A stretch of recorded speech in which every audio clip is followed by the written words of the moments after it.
Julião Galúcio, bairro São Tomé. Um antigo sonho dos moradores, agora é realidade. A Travessa Julião Galúcio interliga importantes bairros da cidade.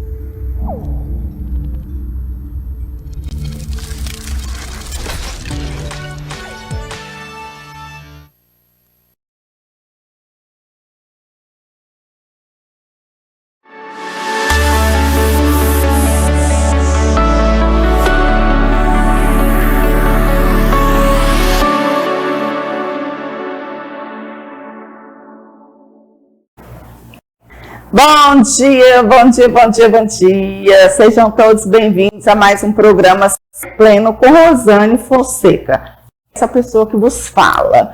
Tudo bem, gente? Como vocês estão?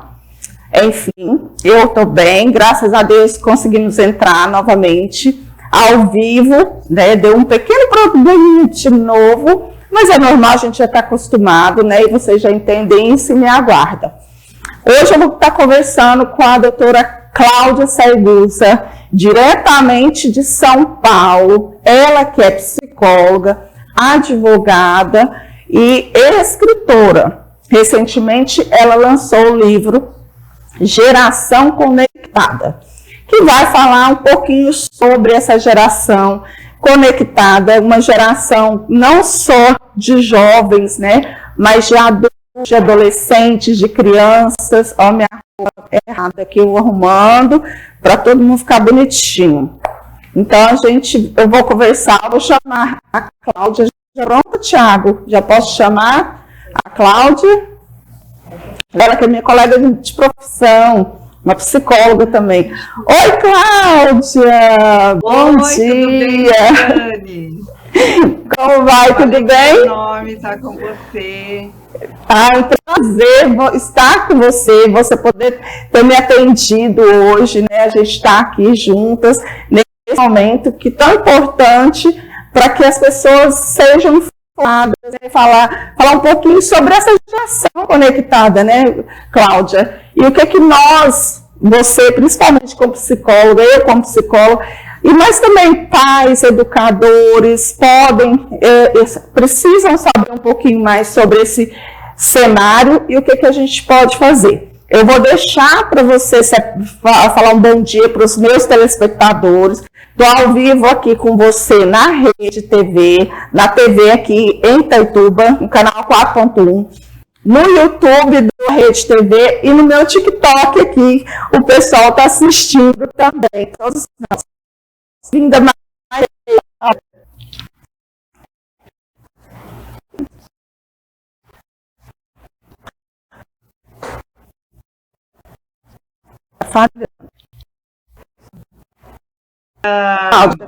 peraí, um pouquinho, está falhando. Deixa eu ver. Oi? Voltou. Pode falar. Começa, Cláudia, por favor. Tá ótimo. Então, assim, eu sou psicóloga e eu me especializei na área de neurociência. Eu fiz pós-graduação na área de neurociência, também de educação e desenvolvimento. E por esse motivo que eu escrevi o livro Geração Conectada, para ajudar os pais, porque além de tudo eu também sou mãe. E quando como você mesma falou, eu era advogada, fui fazer a psicologia, minha filha já estava crescida, e conforme eu ia aprendendo os teóricos da psicologia, eu falava assim, meu Deus, os pais têm que saber isso. Se eu soubesse isso, sim, eu teria brigado menos com a minha filha quando ela era pequena, eu teria brigado menos com o meu marido, porque eu entenderia melhor o desenvolvimento do cérebro infantil e teria sido muito mais fácil. Aí exatamente, vem o sofrimento dentro da clínica psicológica, o sofrimento que chegam os adolescentes, os jovens, e mesmo conversando muito com educadores, com neurologistas, e vendo o sofrimento que vem acontecendo por causa do impacto do uso das telas, foi onde eu me aprofundei mais nesse estudo e resultou no livro Geração Conectada, que inclusive eu tenho aqui, não chegou aí, né, Rosane? Não chegou. Nós tivemos dois problemas, eu te falei, né, Cláudia? E aí eu faço essa pergunta, se as telas são as vilãs, né? E eu respondo já, nós já vamos começar. Pode começar, as telas são de fato vilãs? São as vilãs, eu não sou contra o uso da tecnologia. A tecnologia é incrível, a tecnologia ela nos ajuda no dia a dia. Estamos falando, né? Você em Itaituba e eu aqui em São Paulo, graças à tecnologia, as pessoas vão nos acompanhar em vários locais, inclusive fora do Brasil, podem assistir através da tecnologia. Então, a tecnologia é maravilhosa. Deixa eu te perguntar uma coisa.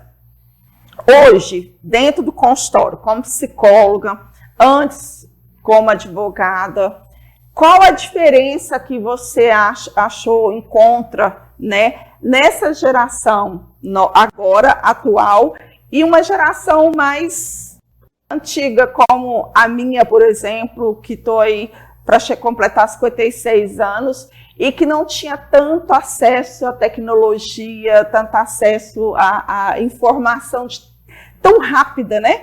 Como é que você percebe isso? Olha, o que acontece? Quando a gente pensa nas telas na nossa vida, a gente tem que pensar que ela age no nosso cérebro.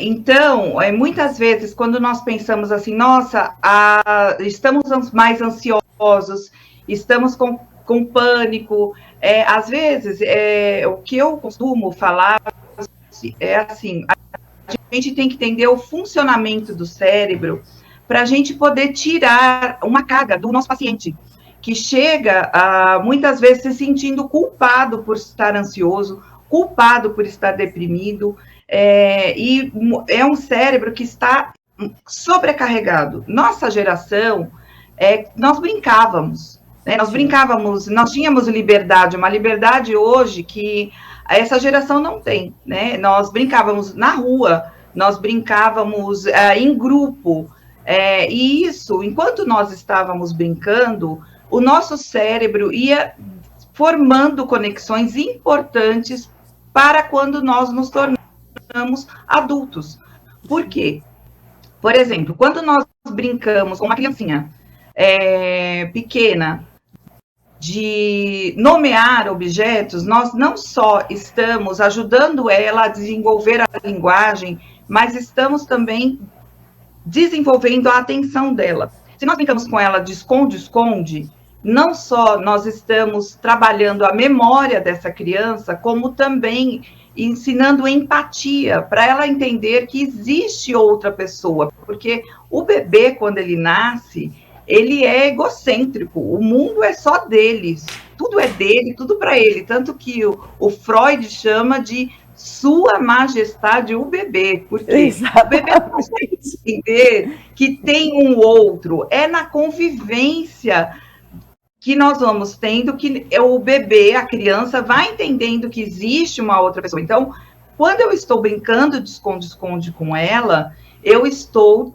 também ensinando a empatia. Se eu começo a imitação, eu, além de estar trabalhando a imaginação dessa criança, eu também estou trabalhando outros requisitos do cérebro para que ela possa confiar também num adulto. Então, isso vai impactar. Isso impactou em mim, impactou em você. Quando nós fomos para a escola, quando nós formamos amigos, quando nós arrumamos o nosso trabalho, isso tudo começa durante a infância. Porque o cérebro humano, ele não nasce pronto, né? O cérebro humano, ele não nasce pronto e só vai crescendo o tamanho. Não. Nós temos que ter o contato com outro humano que vai nos ensinar praticamente tudo. Tanto que um bebê recém-nascido, quando ele começa a ter contato com o estimulado, nós fazemos mais de 700 mil sinapses por segundo. E o período de 2 a 5 anos de um cérebro humano é o período mais rico do nosso desenvolvimento. Então, o que acontece hoje com a geração nova? Os pais estão perdendo muito dessa oportunidade de estar com o filho, ensinar essa criança a brincar. Sim. A criança precisa aprender a brincar. Ela não nasce sabendo brincar. Ela precisa. Então, às vezes, o adulto, se ele puder dar... Não precisa ficar o dia inteiro. Nós trabalhamos, nós temos muitas atividades hoje que nossos pais não tinham, né, Rosane? Sim. Nossas mães... ficava em casa, mas também trabalhava em casa para nos ajudar, né? Ao mesmo tempo, elas ficavam, mas trabalhavam muito em casa, né? Eu lembro da minha mãe lavando roupa no tanque, coisa assim, para 5 pessoas na família, era realmente muito difícil. Então, elas também não tinham tempo para nos darem a atenção, mas de alguma forma, nós aprendíamos a brincar. E depois de um tempo, você acaba brincando sozinho, né? A gente brincava de boneca. Enquanto brincávamos de carrinho, de uma série de coisas, enquanto a criança brinca, a imaginação dela a criatividade vai desenvolvendo. O Winnicott, ele nos fala que é através da brincadeira que a criança desenvolve a criatividade. E o Freud fala que através da brincadeira a criança conhece os seus sentimentos e a criança vai aprender a regular os seus sentimentos. Então, aí o que acontece? Hoje, nós estamos dando celulares para a criança cada vez mais cedo. Isso. E isso vem impactando o quê? Não só o desenvolvimento emocional dessa criança, vem impactando a formação do cérebro dessa criança. Então, a grande diferença da nossa geração para essa geração que tem agora é esse impacto da tecnologia no cérebro, que é o que nós vamos falar ao longo do programa. Nós vamos desenvolvendo isso, para que as pessoas que estão nos acompanhando entendam qual o impacto do uso de telas no desenvolvimento das crianças e dos jovens e o que vem acontecendo, porque nós temos visto em consultório, né, Rosane, você que é psicóloga também, não só eu, como vários colegas da psicologia, o sofrimento que estão chegando aos adolescentes, muitos. Eu vi uma reportagem recente que houve um aumento de 800% Sim. de procura de tratamento de ansiedade para os adolescentes. Então, é algo que a gente precisa olhar, é algo que a gente precisa estar atento para o que realmente está acontecendo. E não é algo assim, somente emocional, é algo neuroquímico, está ocorrendo no cérebro. E é sobre isso que nós vamos falar hoje. Tem um artigo, né, Cláudia, que eu agora esqueci quem é a autoria e tudo, mas que ele fala justamente disso, né? Que o uso excessivo de telas, mas principalmente de telas em que tem aquela dopamina rápida, né? Aquela coisa que satisfação imediata, está causando o que eles chamam de brain rot, né? Que é o apodrecimento do cérebro, que é justamente essa falta de conexão cerebral, né, essa falta de sinapse que está deixando de ser realizada no momento em que mais se precisa ser feito, que é no período da infância e da adolescência. Como a gente sabe, o cérebro ele só se forma aos 16 anos. Então, esse período é o período que nós precisamos dar informações, munir essas crianças, essas pessoas de coisa boa, de coisa interessante. Exatamente. E você sabe que a neurociência hoje, Rosane, fala que o córtex pré-frontal, né, que é essa parte aqui do nosso cérebro, vai se formar mesmo totalmente, somente por volta dos 24, 25 anos. Olha, os estudos mais recentes. Antes, os estudos mais recentes, antes era até 16, né? Então, quer dizer, já aumentou. Porque a infância também mudou, né, Cláudia? A infância era até 18 anos, agora já está 24. Então, vai mudando essas coisas. Então, olha como isso é importante, quer dizer, aquela coisa que você disse. Nós éramos crianças, nossas mães também tinham os seus afazeres, né? Porque às vezes não tinha um ajudante em casa, então a gente também, até isso, né, Cláudia? Eu acho que ajudava essa coisa da gente nas tarefas domésticas, né? Aprender a lavar uma louça, a cozinhar um feijão, a passar um bife, a fazer um arroz. Eu sempre fui nanica, né? Então, eu tenho 1,55, 1,56 com muita força, quando o cabelo está muito alto, assim, 1,56. E minha mãe foi me ensinar a fazer arroz, eu tinha que colocar um banquinho na frente do fogão para eu alcançar a panela, porque eu não alcançava, né? Então, assim, isso também faz parte de conexões de aprendizados, ou não? Exatamente, faz. E outra, o que acontece, Rosane? Esse córtex pré-frontal, ele é responsável, é a nossa grande, é o tesouro evolutivo do ser humano, porque é ele que nos diferencia dos demais animais. Nos demais animais mamíferos, eles têm também o córtex pré-frontal, mas não é tão complexo e capaz de fazer tanta coisa quanto o nosso cérebro. Mas o interessante é que mesmo nos animais, quanto mais eles têm uma sociedade em que eles se cuidam, em que eles se preocupam um com o outro, por exemplo, um macaco, algumas espécies de macacos, que eles cuidam de tirar piolho um do outro, que eles têm, inclusive, como pegar uma vara para pegar insetos, pegar alimento, eles têm o córtex pré-frontal mais elaborado que os demais animais.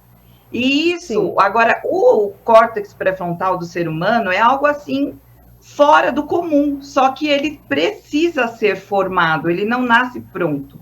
Ele vai se desenvolvendo ao longo da nossa vida e vai realmente só estar totalmente formado hoje pela neurociência lá pelos 24, 25 anos. E o que ele faz? Ele nos ajuda a conter impulsos, a regular nossas emoções, a raciocinar, a planejar as nossas atividades, e também é responsável pela nossa memória. E isso por isso que a gente, quando pensa assim, né, uma criança, quando eu inclusive explico no livro, uma criança, como ela não tem o córtex pré-frontal ainda desenvolvido, ela precisa do quê? Ela precisa de combinados claros, e ela precisa que esses combinados sejam repetidos, lembrados sempre. Por quê? Porque ela ainda não tem essa formação das sinapses cerebrais. Então, você precisa ter combinados. Então, eu dou até o exemplo da minha filha, quando ela era pequena. Eu levei ela num shopping uma vez, eu não era psicóloga, e aí ela, normalmente, ela se jogou no meio do shopping, gritando na frente de uma loja de brinquedos. E eu não sabia o que fazer ali. Meu marido bravo, e aí ele falou, não, nós vamos embora. E eu não sabia o que fazer, eu peguei minha filha e fui embora. Ela se acalmou depois, e toda vez que ela começava a fazer o escândalo, eu falava, você quer ir embora de novo? Ela nunca mais repetiu. Mas isso não era um comportamento correto. Eu evitei que aquele comportamento ruim dela se repetisse, mas não de uma forma que a psicologia hoje nos ensina. Por isso que eu escrevi o livro para ajudar os pais. O que faltou nesse caso? Eu precisava ter tido combinados claros com a minha filha, falado antes de sair de casa, olha, nós vamos ao shopping, só que nós não vamos comprar brinquedos, nós só vamos passear. Você está entendendo? Tá, tudo bem. Quando eu cheguei ao shopping, eu teria que ter lembrado ela. Olha, era uma criança de 3 anos, né? Então, olha, nós estamos no shopping, só que nós não vamos comprar brinquedos, você está entendendo? E mesmo assim, se ela ensaiasse ter alguma coisa, eu teria que acolher aquela frustração dela, abaixar, olhar para ela, falar assim, você lembra do nosso combinado? Nós combinamos que nós não íamos comprar e realmente não comprar. Porque o que acontece com alguns pais que a gente vê? E isso confunde a criança. Às vezes você fala um não e depois o pai vai e quebra a regra e fala um sim. E isso bagunça a criança. Porque ela vai falar assim, nossa, peraí, eu gritei, eu chorei e eu consegui. Então, se eu gritar de novo, é assim que o cérebro aprende. Aí ele fala assim, não, se eu gritar de novo, eu vou conseguir. Só que nem sempre ela vai conseguir. Por quê? Vai ter dia que o pai vai estar cansado, ou a mãe, que eles vão estar atrasados, e eles não vão conseguir atender o choro, o grito da criança. Só que a criança não entende. E ela vai continuar gritando, porque ela não sabe quando que ela vai conseguir, quando ela não vai conseguir. Então, uma das coisas que eu costumo falar é isso. Primeiro, ter combinados claros com a criança e repetir sempre esse combinado. Acolher o sentimento da criança, exatamente porque nós não ainda, o córtex pré-frontal ainda não sabe regular as emoções. Sim. Ele vai aprendendo ao longo da vida. E isso a gente vê na adolescência. Na adolescência, por que a gente faz loucuras? É tudo muito intenso, é tudo muito, assim, você vai sair para uma festa, imediatismo, né? Pinha no seu rosto. É o fim do mundo. E às vezes os pais não entendem isso, mas não é, porque é tudo muito intenso nesse cérebro. Por quê? O córtex pré-frontal dele, que é o que regula as emoções, o que vai conter os impulsos, raciocinar, planejar, ele ainda está amadurecendo. Então, onde os pais podem auxiliar, que inclusive isso se chama você trazer a sua regulação emocional para o seu filho. Então, quando a criança está desesperada, o pai também não pode se desesperar e ficar nervoso junto com a criança. Não, tem que abaixar, tem que acolher aquele sentimento, mas ser firme na decisão. Né? Falar assim, olha, não dá para eu atender.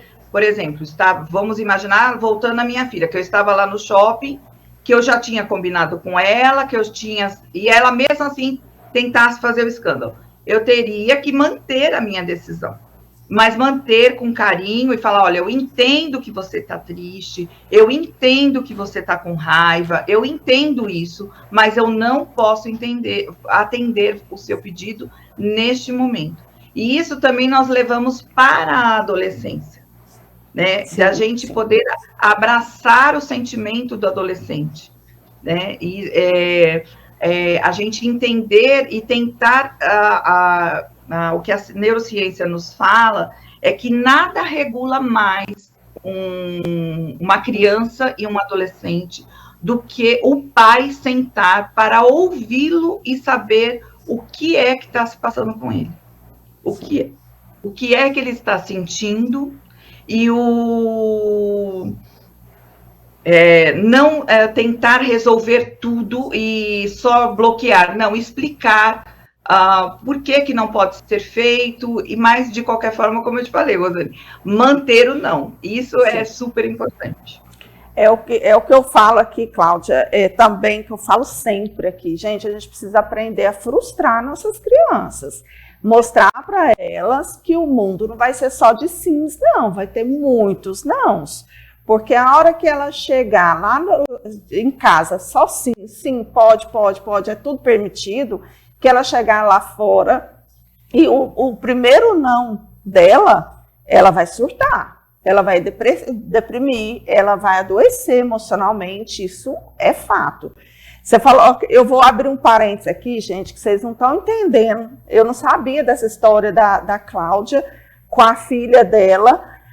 que inclusive é uma princesa, que eu estou apaixonada por ela, uma princesa. Mas olha que coincidência, Cláudia. A minha filha que está aqui me assistindo, eu acho que o meu filho também está assistindo, coincidentemente passaram pela mesma experiência que a Angélica. A minha filha no shopping, saímos de casa também, disse a ela que a gente ia escolher o presente para fazer a cartinha para o Papai Noel. Ela tinha 3 anos e pouco também. Tudo bem, filha? Tudo bem, filha. Na hora, ela, tudo bem. Quando nós chegamos na loja, na época era a ReHap, a gente entrou na ReHap, que a gente entrou na seção de bonecas que ela queria, a Maria Carolina simplesmente derreteu no chão. Ela se jogou no chão, porque ela queria aquela boneca naquela hora, aquilo. E aquilo foi me dando um nervoso e as pessoas começaram a olhar, quer dizer, eu não regulei minha emoção, e olha que eu já era psicóloga, mas na hora a loja chega... Vamos falar assim, na sua época era o Skinner, né? Não tinha tantas teorias que nos ajudaram, era Freud e Skinner. Exatamente, era a coisa mais, né? Então eu olhava assim, aquele tanto de gente me olhando, tipo assim... Ela não vai fazer nada com essa criança? E eu olhava para ela e falava assim, filha, pelo amor de Deus, para. A gente fez um combinado e ela, mas eu quero é agora, eu quero é agora. Aí eu peguei, olhei para o meu marido, falei assim, espera aqui só um pouquinho. Peguei ela pelo bracinho, coloquei no colo e fui para o carro. E lá no carro eu dei uma solavanco nela, assim, danei, briguei, gritei, falei... Dou tapas na bunda dela, ai Senhor, minha filha está me ouvindo isso, é uma psicóloga.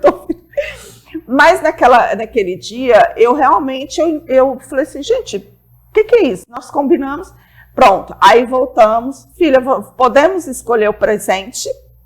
Podemos. Aí fomos lá, chegamos lá, ela falou assim, esse presente que eu quero, pode escrever a cartinha para o Papai Noel, que essa é a boneca que eu quero. Falei, Deus, saímos. Nunca mais na vida ela deu um chiliquinho desse. E o meu filho fez a mesma coisa, só que dentro de um mercado, por conta de um pacote de Bubalu. Então, eu fiz a mesma coisa com ele. Mas hoje, nunca, né, são crianças normais, não adoeceram. Mas eu entendo o que você disse, né? Às vezes a gente se vê vítima do momento, né? Quantas pessoas olhando para você, te julgando, te analisando, né? Tipo assim, não tem domínio sobre essa criança. E você acaba, no meio de tanta coisa, acaba perdendo um pouco esse controle emocional, esse equilíbrio emocional, que é tão importante, já que nós temos o cérebro desenvolvido e eles ainda não, né? Então, isso é muito importante você falar isso. E uma coisa que você falou, Cláudia, é que a gente está com dificuldade de regular as nossas emoções diante das regras e tudo. Mas eu vou te fazer uma pergunta que eu acredito que talvez seja a causa ou a consequência, não sei. Nós estamos também com uma geração de pais adoecidos, né? De pais também que estão meio perdidos. Você acha que é isso mesmo ou é porque essa geração está mais sem limite do que qualquer outra geração da vida? Olha, a gente vê o seguinte, o que acontece com o uso das telas? Como você já falou, você falou dessa dopamina rápida. Sim. Certo? Então, assim, primeiro a gente tem que entender, eu costumo, assim, tirar um peso dos pais dessa geração, que a gente está muito focado nas telas, muito vem do que nós passamos na pandemia. Então, assim, não é que a pessoa, olha, você é errada, porque você ficou muito tempo na tela, você tem ficado muito tempo na tela. É tudo muito recente. Então, nós ficamos... muito vem da pandemia, que a tela era a nossa grande amiga. A tela era o que nos ajudava a ter contato com o mundo exterior, o que ajudou os nossos filhos a assistirem aula, a terem contato com amigos, a terem jogos. E também nós ficávamos em contato, trabalhávamos, estávamos em contato com o mundo através das telas. Só que nós saímos da pandemia do Covid e entramos em outra pandemia, que é a pandemia do vício das telas. Quando a gente pensa em vício, a gente não pensa na nossa cabeça assim, deixa eu falar em algoritmos, a tela de rolagem do TikTok, do Instagram, a gente não pensa nisso. Mas o que os estudos vêm nos mostrando? Por exemplo, aquela tela do TikTok, a tela do Instagram, que a gente fica rolando a vida inteira lá, horas e horas e horas, e vai nos trazendo o próximo vídeo, a próxima compra que nós vamos fazer, equivale no nosso cérebro à máquina de caça-níqueis. Por exemplo, você falou do vício de jogos. Existem pessoas que estão viciando em jogos. Tem jogos, eu não sei nem o nome exato, tem jogos hoje que é exatamente como a máquina de caça-níqueis. A pessoa espera 3 imagens iguais para ver se ela vai ganhar. Então, o que acontece dentro do cérebro quando isso está acontecendo? É produzido um neurotransmissor, que é a dopamina, que é o neurotransmissor da recompensa.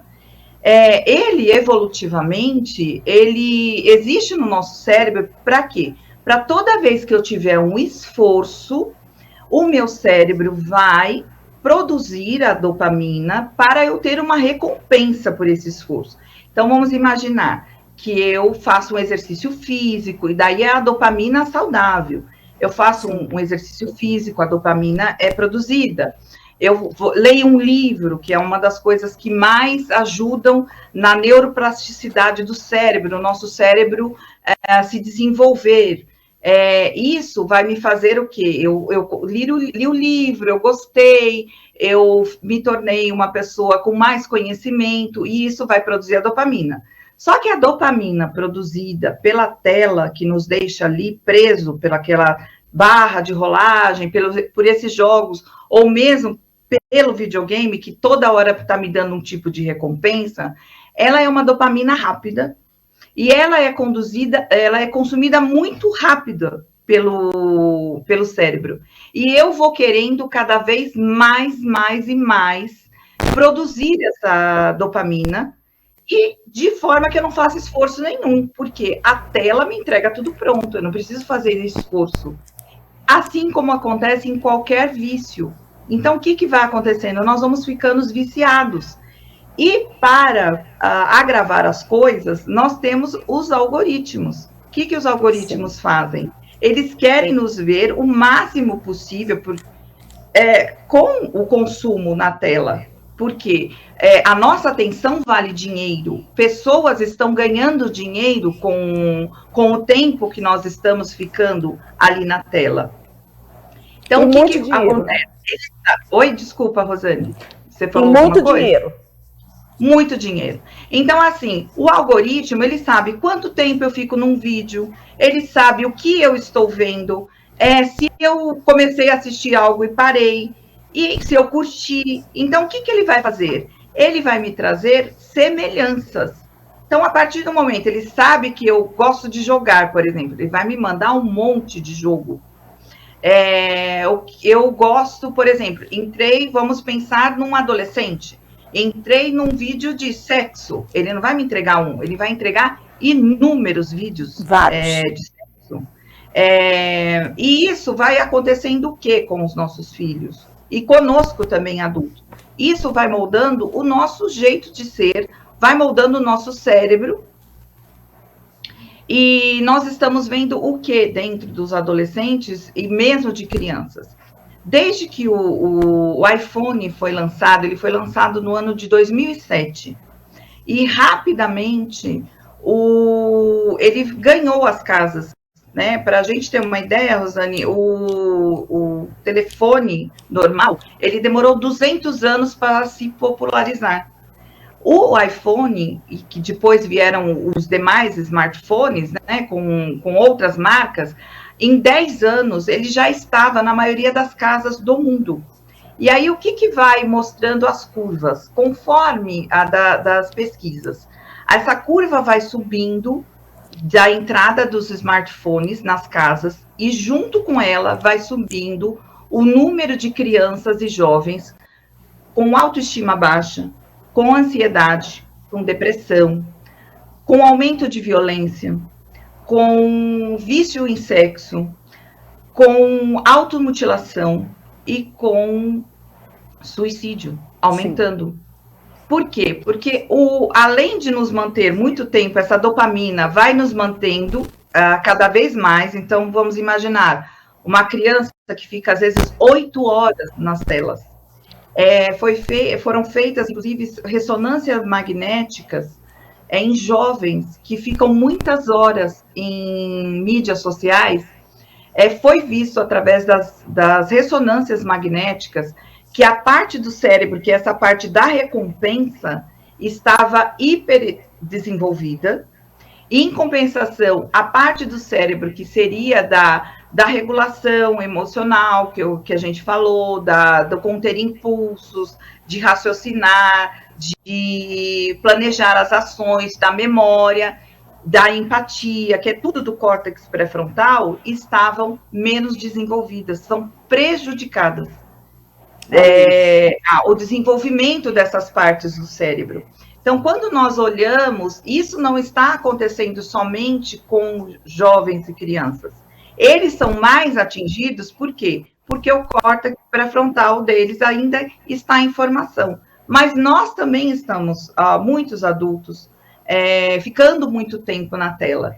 E isso impacta, inclusive, na convivência com crianças, Rosane. Existem pesquisas que mostram que algumas crianças, elas estão, inclusive, aprendendo a falar mais tarde por falta de estímulo.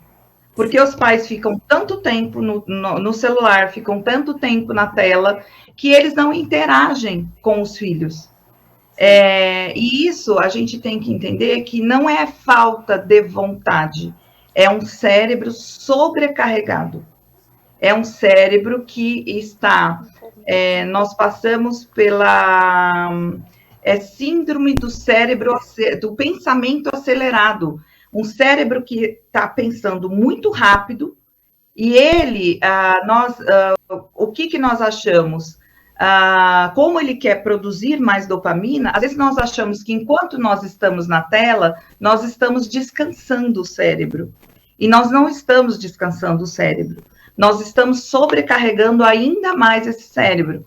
Então, muitas vezes o pai chega em casa e a mãe, depois de um dia estafante de trabalho, às vezes, dependendo do que ele passou, muitas vezes ele acha que ele vai descansar o cérebro vendo uma mídia social, e não é assim que se descansa o cérebro. E ele está, às vezes, exausto, e ele não tem energia sequer para brincar com o filho. E o filho, ele precisa dessa atenção, ele precisa dessa presença real do pai e da mãe. Eu ouço, às vezes, professores, Rosane, principalmente de escolas públicas, que falam assim, que o aluno chega lá na sala de aula e está sem a lição, sem fazer a lição. E aí ela fala assim, mas por que você não fez? Sua mãe não te ajudou? Seu pai não te ajudou? Ah, não, ela estava lá no TikTok, enquanto eu estava fazendo a lição. Então, assim, a criança, ela necessita, né, dessa atenção, e muitas vezes os pais não percebem que eles estão ficando na tela, não porque aquilo é uma coisa boa, é porque o cérebro, ele se viciou, e ele precisa cada vez mais de estímulos. Imagina o seguinte, Rosane, imagine se eu ficar horas e horas e horas e horas com um megafone no ouvido. Se eu ficar horas e horas e horas com o megafone no ouvido, o que vai acontecer com ele? Ele vai se dessensibilizar para os pequenos sons que tem à nossa volta. Ele não vai ouvir, porque vai chegar uma hora que ele precisa de cada vez mais sons cada vez mais altos para que ele possa ouvir. O celular, as telas em geral, elas podem ser consideradas como um megafone de informações no nosso cérebro. E isso, o que vai acontecendo com o cérebro? Ele sobrecarrega de tal forma o cérebro que ele vai ter impacto na nossa memória, ele vai fragmentar a nossa atenção, e ele, muitas vezes, o que nós vamos começar a apresentar? Vamos começar a apresentar problemas de foco, fadiga, nós vamos nos dessensibilizando para o mundo à nossa volta. Então, não só a criança, por exemplo, quando ela vai para o mundo à volta dela, como uma sala de aula, né? Numa aula, por exemplo, sim, aquilo se torna tão devagar, tão sem graça para ela conviver com outras pessoas, porque o cérebro dela está com o megafone de informações de telas. Então, ela quer cada vez tudo pronto, ela não precisa pensar, ela não precisa fazer nada, a tela entrega para ela tudo pronto. O adulto não é diferente. O adulto também está com esse megafone de informações. Então, às vezes, parar alguns minutos, meia hora do seu dia, que seja, para sentar, para conversar com o seu filho, para saber o que aconteceu, para tentar entender, para tentar sentar com uma criança, para brincar com ela, aquilo se torna também sem sentido para ele, se torna lento, se torna chato, porque o cérebro está sobrecarregado. Agora, a boa notícia, eu só trouxe uma notícia, né, Rosane? Agora eu vou trazer a boa notícia. A boa notícia é que o nosso cérebro, ele é plástico. O nosso cérebro, ele não é estável, ele não é assim, ele é, e eu não consigo mais mudar o que está acontecendo. Não. A partir do momento que eu começo a ter boas práticas na minha vida, por exemplo, criança precisa se exercitar, não só criança, nós também precisamos. Hoje, todos os estudos nos mostram que nós precisamos fazer exercício físico, por exemplo, perto dos 40 anos, quem é sedentário, tem que começar para quê? Para resguardar a nossa saúde mental para 20 anos lá na frente, para que a gente possa prevenir Alzheimer, demência. Tudo vem do quê? Do movimento do nosso corpo. Nós precisamos fazer musculação, precisamos fazer exercícios aeróbicos. Isso quem nos fala é a neurociência. Por quê? O Alzheimer, ele não simplesmente nasce quando a gente chega lá com 70, 80 anos. Ele simplesmente aparece. Não, é toda uma construção de vida que vai, é lógico que a gente traz a tendência biológica, mas a gente pode tentar retardar ao máximo que essa tendência possa se manifestar. Inclusive, existem estudos, Rosane, que mostram que pessoas que fazem os testes veem que tinham tudo para desenvolver o Alzheimer, mas como mantiveram exercícios físicos, práticas saudáveis, leitura, estar em contato com pessoas, né? Alimentação saudável, isso tudo fez o quê? Que mudasse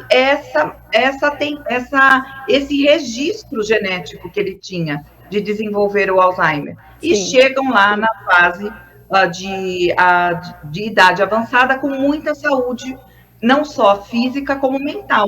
Então, a criança também precisa se movimentar.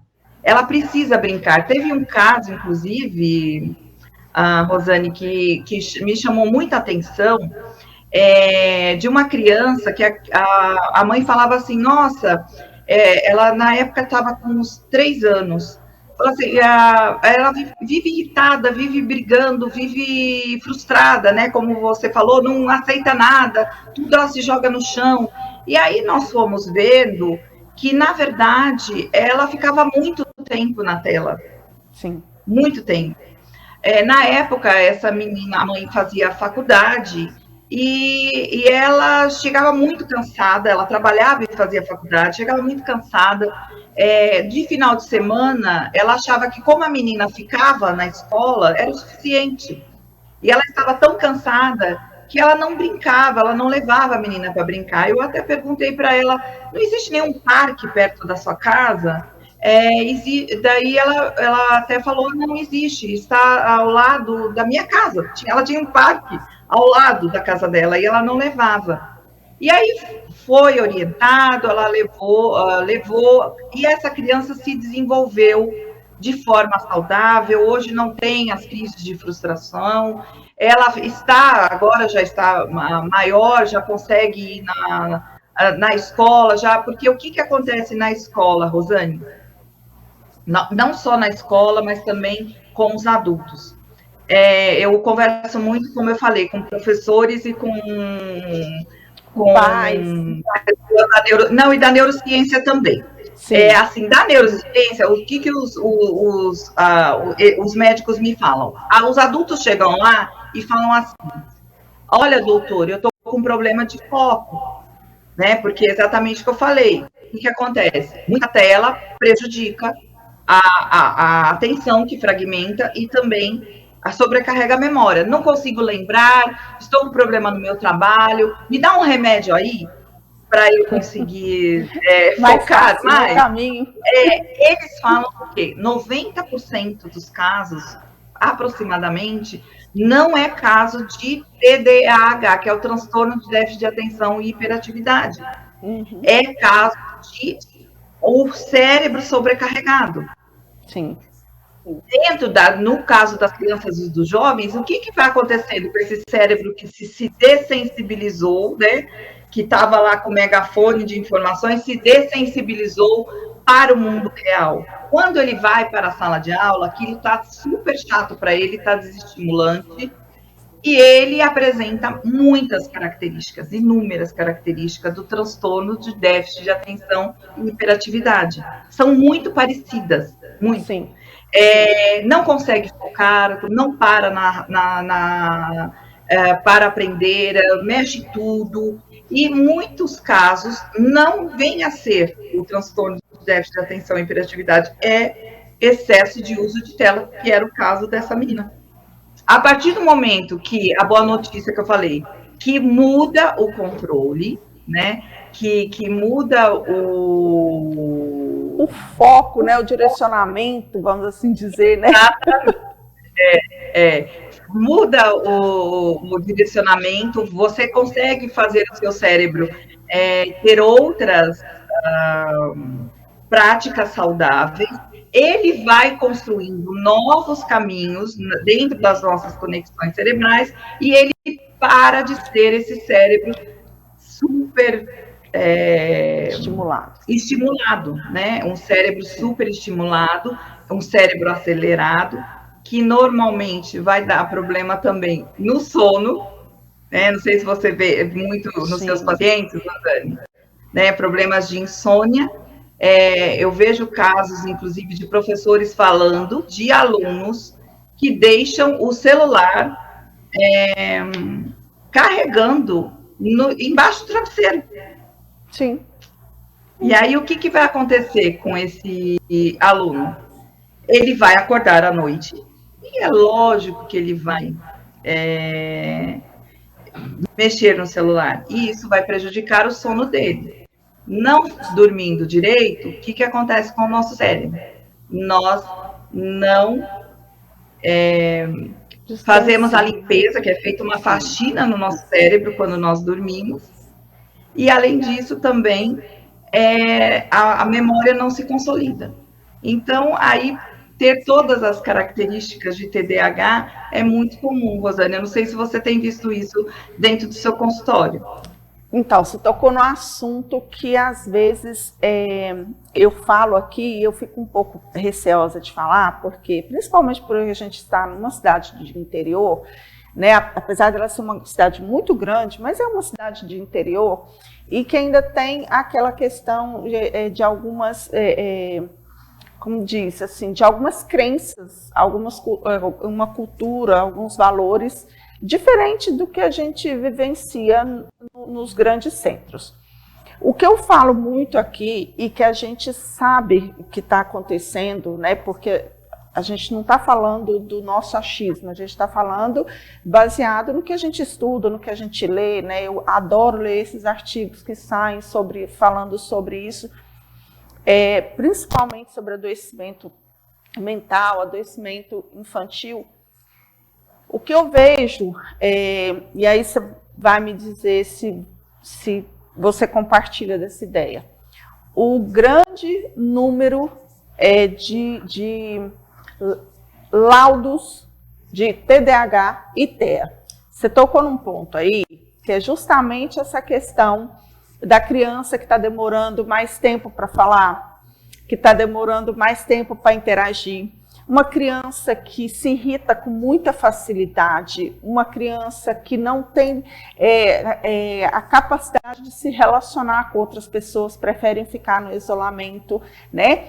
E isso quando chega num consultório médico, e aí você não tem um especialista na área mesmo, assim, né? Um neurocirurgião, um neurologista, o que eu vejo é a quantidade de falsos laudos de TEA e TDAH. Falsos que eu disse assim, não é falso, laudos errados, né, de TEA e de TDAH. Não tem jeito.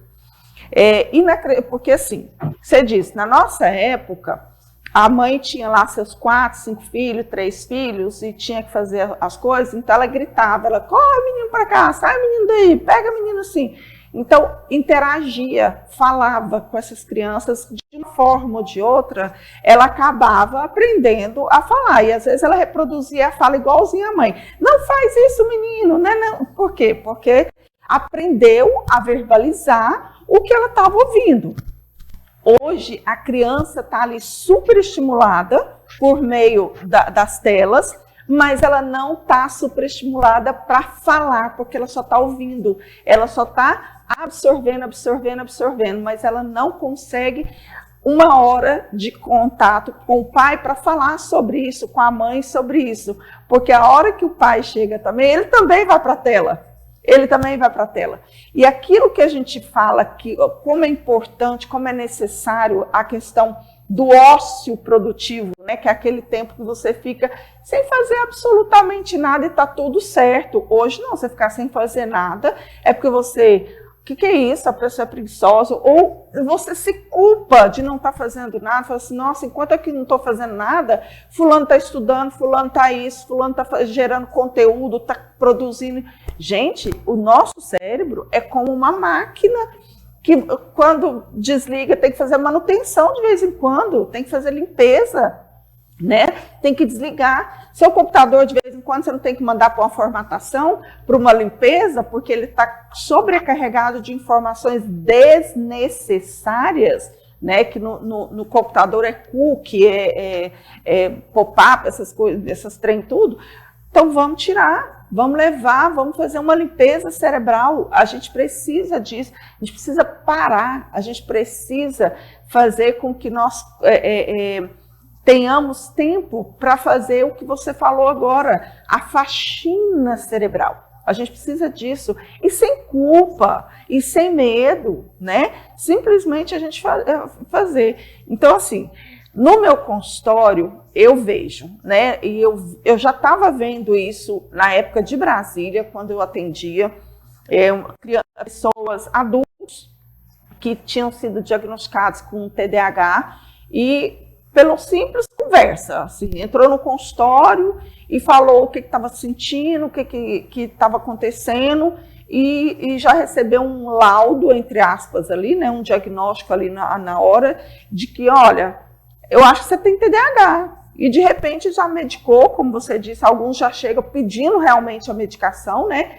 Me dá a medicação porque eu preciso ficar bem, e sai de lá medicado. E aí quando chega no meu consultório, que eu faço toda a avaliação, com testes, com tudo, eu identifico que não tem nada de TDAH ali. O que tem ali de fato é um cérebro superestimulado, mas infelizmente não superestimulado da maneira correta, de uma maneira muitas vezes incorreta, na sua grande maioria incorreta. E eu vejo isso acontecer hoje com crianças, tanto com TEA, né? Ah, meu filho não fala, não está falando. Quanto tempo ele fica no celular? Ah, enquanto eu estou em casa e estou fazendo minhas coisas, ele está no celular. Então, assim, como é que a criança vai aprender a falar se ela não fala? Se ela não ouve o outro? Então, isso é muito sério. Eu tenho tido algumas, não vou dizer problema, mas algumas questões aqui, justamente quando chegam pacientes no meu consultório, já com diagnóstico de TEA. Aí eu falo, tá, e o que foi feito? Qual o teste que foi feito? Qual o exame que foi feito? Não, ele conversou, eu contei o que estava acontecendo, parari, parará, e ele falou que meu filho tem TEA. E isso acaba prejudicando quem de fato tem o transtorno do espectro autista, né? E eu recebi recentemente o pessoal aqui da FAIP, que é a Associação dos Pais e Filhos de Autistas, né? E isso foi uma das reclamações que eles fizeram, que eles estão enfrentando problemas porque hoje todo mundo é autista, todo mundo tem TDAH. E não é assim, não é dessa forma que tem que ser, né? Um diagnóstico de um autismo, de um TDAH é uma coisa muito séria. Não é baseado numa simples conversa, num momento. Não, a gente precisa entender o que está acontecendo com essa criança, com esse adolescente, até com esse adulto, né? Então, isso é algo que realmente vem me incomodando, vem me causando uma certa inquietação, eu vou assim dizer, porque a gente precisa tratar com mais responsabilidade o que a gente vai falar para o outro, porque, né, por trás de um CPF tem um pai, tem uma mãe, tem um irmão, tem um filho, né, a gente não pode simplesmente rotular. O que está acontecendo hoje é que eu vejo aqui, principalmente no meu consultório, excesso de rótulo, né? E eu falo isso com toda a segurança do mundo. É muito mais fácil hoje eu rotular meu filho com TEA, com TDAH, do que eu assumir a minha incompetência como mãe, né? Dizer, nossa, eu não eduquei meu filho como eu deveria ter educado, não dei a atenção que ele deveria, eu não pus limites, eu não pus regras, eu não coloquei, né, não estabeleci, não frustrei esse menino, essa criança, né? E aí eu rotulo, não, ele é assim, ele se comporta assim porque ele tem um transtorno. A gente não pode fazer isso com as pessoas, a gente não pode fazer isso com as crianças, principalmente com as nossas crianças, que não têm nenhuma capacidade de se defender ou de questionar sobre aquele rótulo, né? Isso para mim é muito, muito pesado, isso é muito forte, é algo que me incomoda profundamente. E aqui em Itaituba eu tenho alguns profissionais que eu indico, assim, de olhos fechados para fazer avaliação de TEA e TDAH, mas tem outros que eu falo, meu pai, essa pessoa precisa acordar para a vida, né? Porque ela está rotulando uma família, né? E você acaba prejudicando quem de fato tem um TEA e tem um TDAH. Então, isso é uma coisa que me incomoda, Cláudia. Eu venho tendo, assim, eu não digo embate, mas eu venho tendo muitas inquietações com algumas famílias por conta disso, né? E isso é algo que eu fico, assim, naquele pensamento, para que caminho que nós vamos, né? Se a gente continuar rotulando essas crianças dessa forma. Cadê a responsabilidade dessa criança de assumir, por exemplo, a sua culpa, o seu erro, a sua falha? Eu birrei, por exemplo, eu não consegui passar na matéria tal, porque minha mãe disse que eu tenho TDAH. Não, foi porque você não estudou o suficiente. Assuma a sua responsabilidade, assuma seu compromisso, né? Eu costumo brincar, assuma seus BOs. Esse BO é seu, meu filho, não é da sua mãe, não é do seu pai, não é do médico, do psicólogo, não. É seu e precisa ser feito assim. Então, todas essas coisas a gente precisa, nós principalmente, né, da área da psicologia, a gente precisa começar a repensar, a gente precisa começar a reavaliar as nossas condutas como profissionais da saúde mental.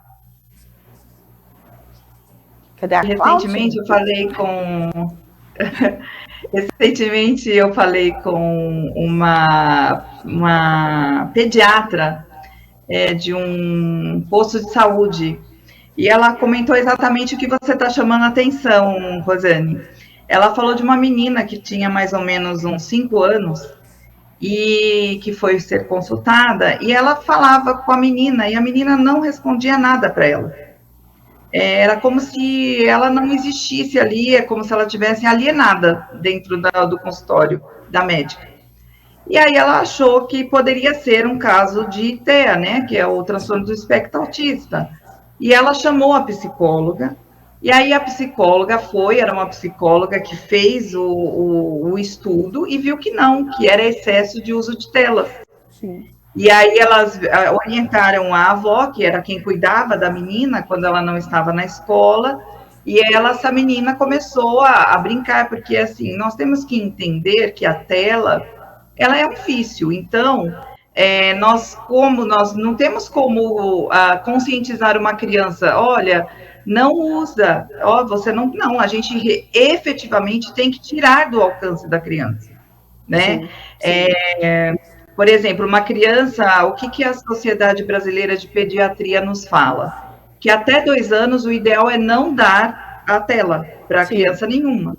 Dos 2 aos 5, 1 hora por dia. Essa menina, ela ficava, acho que 6 horas livre, usando tela. De 6 a 6 horas. De 5, a partir dos 6 anos até os 11, 12 anos, 2 horas por dia.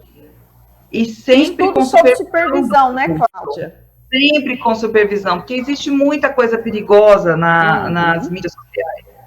E, além disso, depois da adolescência, 3 horas por dia, também cuidando do conteúdo. Então, no caso dessa menina, especificamente, foi feita a avaliação e ela não tinha, e ela se desenvolveu exatamente por quê? Pela plasticidade do cérebro. A partir do momento que o cérebro é exposto a movimentos que são saudáveis para ele vai criar novas conexões e vai se desenvolver. O que eu costumo chamar a atenção para 2 coisas, nesses casos de TDAH e do TEA. Primeiro, essa questão que você chamou a atenção de ser multidisciplinar, ser mais do que um profissional, olhar aquela criança, essa criança passar por uma avaliação psicológica, por um profissional habilitado para poder fazer essa avaliação psicológica, e o quanto antes puder ver isso, é mais benéfico para a criança, exatamente por causa da plasticidade do cérebro infantil. Se essa criança realmente necessita de um apoio especial, se realmente ela tem o transtorno de déficit de atenção e hiperatividade, se realmente ela tem o TEA, o transtorno do espectro autista, quanto antes ela for olhada, quanto antes ela tiver o apoio específico, especial para ela, melhor. O cérebro dela, ele é plástico na infância e ele vai se desenvolver para que ela tenha mais qualidade de vida. E às vezes a gente vê uma resistência. Se nós temos de um lado pais que vão buscar laudos para tirarem a responsabilidade, falar, ele é assim, não, tem pais que são extremamente resistentes. Eu converso muito com alguns professores que contam assim para mim, olha, eu chamo para falar sobre alguma dificuldade na parte de aprendizagem, e às vezes o pai acha que eu estou criticando o filho dele. Sim. Então, os pais precisam entender que quando a escola está chamando, ela não está criticando o filho, não é uma crítica, mas sim é um cuidado com esse filho. Um alerta para ser visto. Às vezes não é o transtorno, às vezes uma mudança no cotidiano dessa criança vai ajudá-la no desenvolvimento. Teve um caso, inclusive, de uma menina que ela ia super bem na escola, ela tinha uns 9 anos, ela ia super bem. Quando chegou depois das férias, ela começou a ir muito mal na escola. E isso chamou a atenção da professora. E essa professora chamou a mãe E aí descobriu o quê? Que a irmã mais velha ficava com amigos à noite, conversando, dando risada, às vezes estava jogando no mesmo quarto, e essa menina, ela não conseguia dormir, como a gente conversou aqui antes, não tendo sono reparador, ela começou a ter problema de memória, ela também estava ficando bastante tempo na tela, começou a fragmentar a atenção, teve problema de foco e ela começou a apresentar problemas de aprendizagem. Só que, verificado o problema, foi conversado com a mãe, a irmã mais nova já não ficava dentro do quarto à noite com o celular, a menina começou a usar as telas durante um tempo para a idade dela, propício para a idade dela, e ela voltou a acompanhar o conteúdo da escola naturalmente, normalmente. Então, é isso nós precisamos realmente olhar. Existe uma medicalização hoje, né? Não só das crianças, dos jovens, como de adultos. A gente acha que um remédio vai resolver todos os nossos problemas, mas existem formas naturais de nós regularmos o nosso cérebro, né? Um cuidado, Rosane, que a gente precisa ter, eu não tinha. Eu comecei a ter depois que eu ouvi o neurocirurgião Paulo Porto de Mello nos falando para tomar cuidado, para que a gente, ao acordar, a gente não pegue o celular assim que a gente acorda. Sim. Porque isso já bagunça o nosso foco.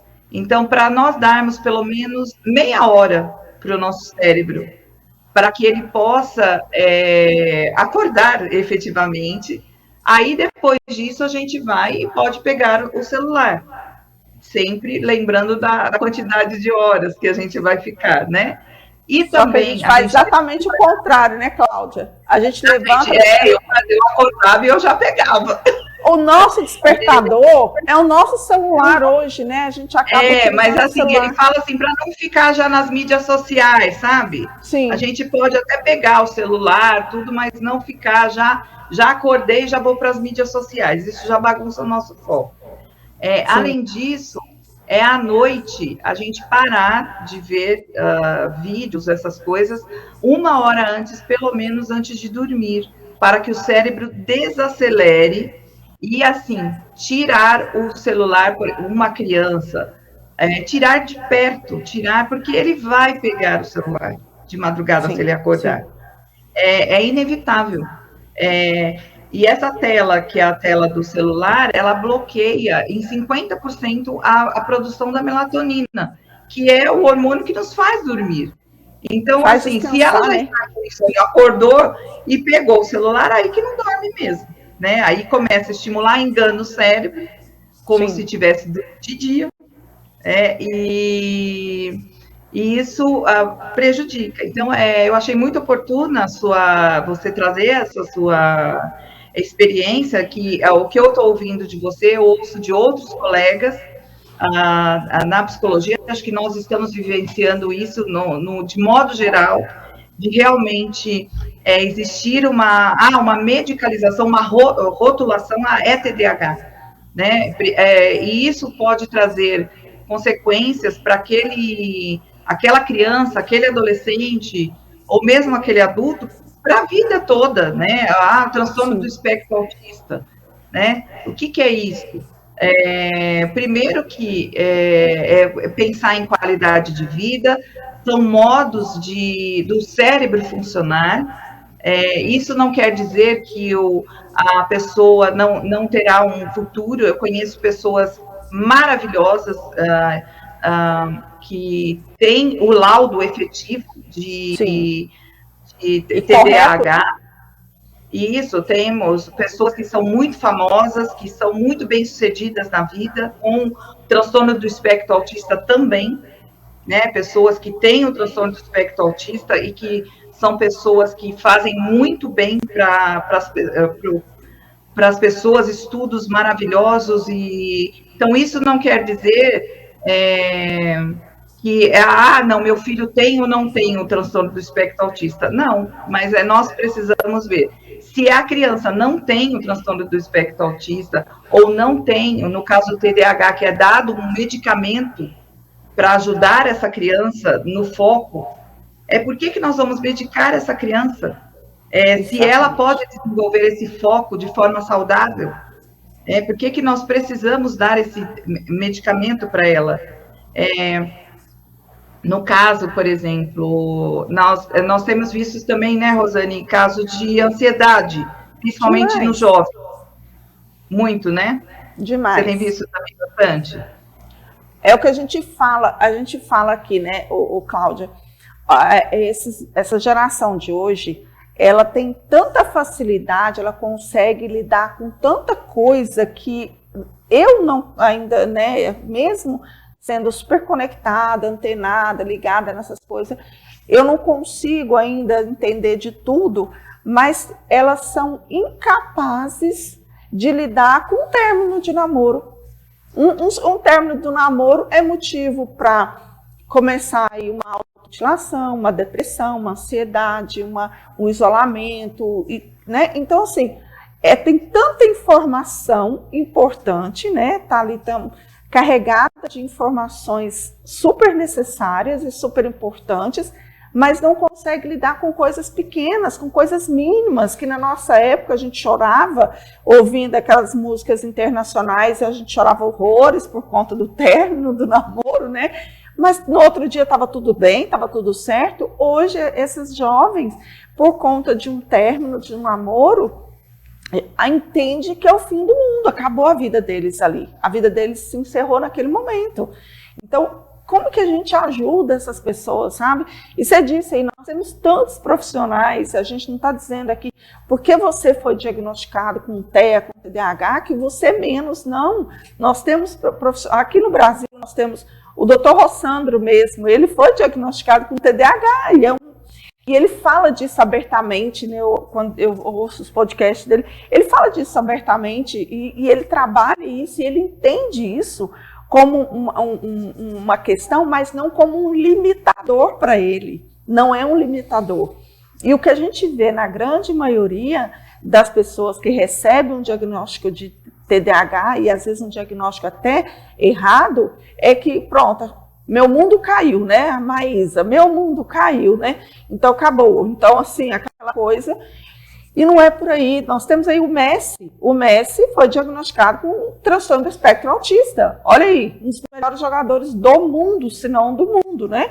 Então, assim, não são fatores limitantes, né? São fatores que você vai precisar lidar. Como de repente você caiu, quebrou um braço, você não vai conseguir dirigir por um tempo, vai se adaptar, mas você consegue se adaptar. O que a gente está vendo hoje é que as pessoas não, é aquilo que eu falei no início, falta de frustração lá na infância, para dizer assim, meu filho, nem tudo é não. Eu conto isso aqui, que eu vi um vídeo recentemente de um pai pedindo para uma criança, para o filho, para arrumar a bagunça dos brinquedos dele, que estava tudo esparramado na casa. E o menino fazendo eu não tô entendendo o que o senhor quer, né? E o pai arruma isso aí, não sei o que, não sei o que. Aí o pai pegou e falou, não, tudo bem, então faz o seguinte, arruma aí, o papai vai te dar R$100. Aí ele, 5 minutos, ele organizou a casa todinha, guardou os brinquedos, tudo. Aí o pai fala no vídeo, ó, eu prometi R$100 para ele se ele arrumasse os brinquedos dele. Mas, obviamente, que eu não vou dar R$100, porque ele precisa entender que no mundo não é só sobre valores e nem só sobre recompensas. E que existem pessoas que vão falar uma coisa e não vão cumprir. Então, eu estou fazendo esse papel. Gente, eu amei esse pai, eu queria abraçar ele, beijar esse pai, porque eu falei, é isso. A criança, quando ela é frustrada no seu momento ali de entendimento, de formação de conteúdo, né, de formação de entendimento do mundo, ela vai crescer um adulto mais saudável. Isso é fato, né? Não tem jeito. E eu hoje, Cláudia, eu parei de atender criança, não por causa das crianças, parei de atender as crianças por causa dos pais. Porque quando a criança chega no meu consultório e que relata todas essas questões, e eu pergunto para o pai e para a mãe assim, quanto tempo tem essa criança? Essa criança tem celular? Tem, ganhou com 3 anos. E quanto tempo essa criança está ficando no celular?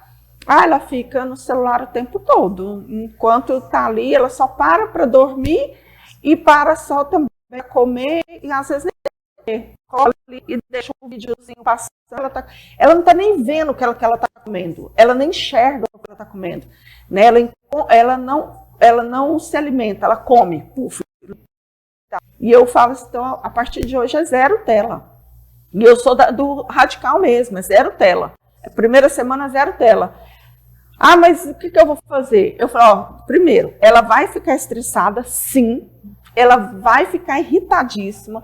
Ela pode ter dificuldade de se alimentar ou querer comer até o reboco da parede da sua casa, porque o que vai acontecer no cérebro dela é exatamente o que acontece no cérebro de quem usa droga. Abstinência. Tirou, vai ficar doido. E é normal? Não, relaxa, que ele não vai endoidar, não vai morrer. Ofereça outras coisas. Vai oferecer um joguinho, vai oferecer uma alimentação saudável, vai correr na praça com essa criança, vai fazer uma atividade lúdica. É isso que só vai fazer. Vai brincar com essa criança, vai fazer refeição sem o celular na mesa. E todo mundo sentar. Ah, mas o meu marido chega só tal hora, eu chego tal hora. Gente, não é possível que 1 hora do dia vocês não se encontrem em casa. Toma um chá, todo mundo sentado, com um biscoito cada um, mas se reúnam. A mesa não está ali, não é só para enfeite dentro de uma casa, não. A mesa é o símbolo da reunião familiar, é o símbolo da conexão familiar dentro de uma casa.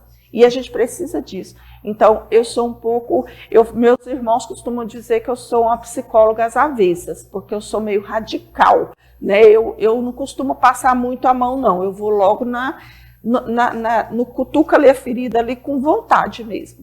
Então, acaba que eu vim para cá e eu trouxe essa linha comigo e eu tenho tido muito resultado satisfatório. As pessoas têm reconhecido o meu trabalho e têm me procurado justamente por conta dessa linha que eu estou seguindo.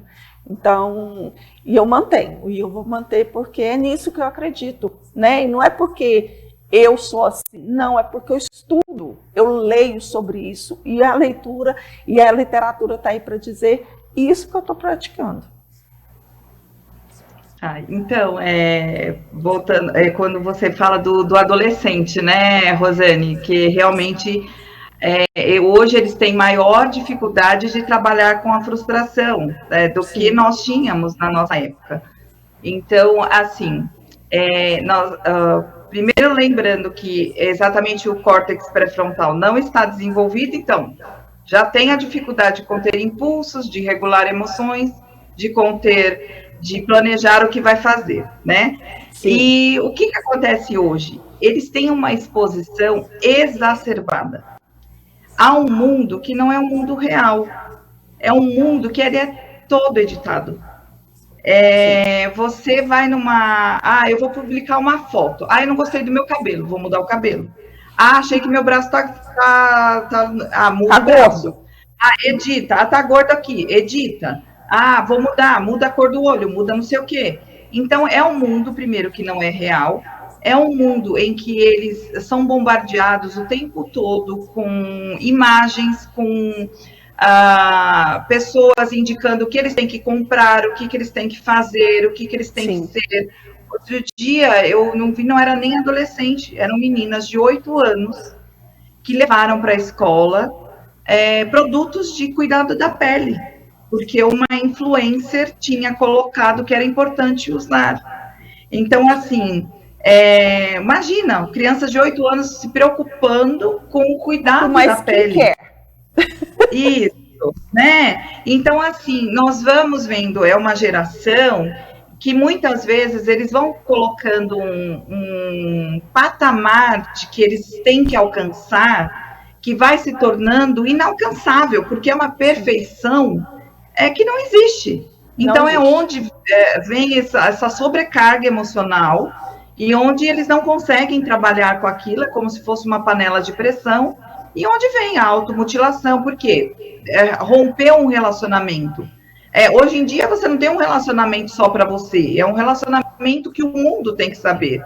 Então, eles postam a cada 5 minutos, ou a selfie, ficam lá tirando selfie. Por quê? Porque você precisa da aprovação externa, você precisa o tempo todo saber o que o outro está achando a seu respeito. E aí, quando encerra o relacionamento, não é só a questão da frustração do sentimento, é a frustração de você não poder mais estar na mídia social. Como eu sou feliz, olha como eu estou me dando bem, Sim. Olha, eu tenho um relacionamento, então, assim... Eu sou amado. Eu sou amado, então é tudo bastante intenso, na fase da adolescência já é intenso, e ainda por cima é mais intensificado com a questão da exposição excessiva deles nas mídias sociais. Tanto que alguns países, como, por exemplo, eles vêm sendo até radicais, no caso da Austrália. A Austrália, eles proibiram o acesso às mídias sociais para jovens com menos de 16 anos.